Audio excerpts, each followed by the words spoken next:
Şimdi Türkiye Tatarlar Birliği'nin şeyine geldim. Standına geldim. Yusuf Akçura. Merhaba, hoş geldiniz. Buyurun. Merhaba, hoş geldiniz. Nasılsınız? Selam. Adı ne adın? Vegan. Biz kendimizi Altınoluk'ta tasarlıyoruz. Ben öyle seviyorum.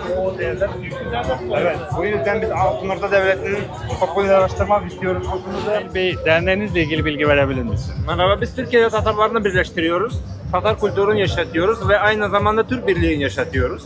Tatarlar için çok etkinlikler yapıyoruz ve de Türkiye'de kardeşlerimize de Tatar kültürün, Türk kültürün, yani Tatarlar Türk dünyasının önemli bir parçasıdır.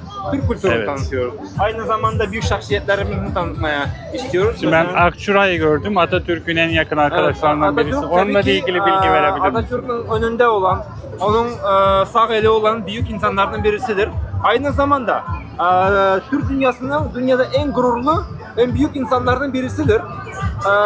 Hem de Onun çok da entelektüel, en yazar. entelektüel. Yani sadece Türkiye, sadece Tatarstan değil, tüm Türkiye derecesinde en büyük insanlardan birisi.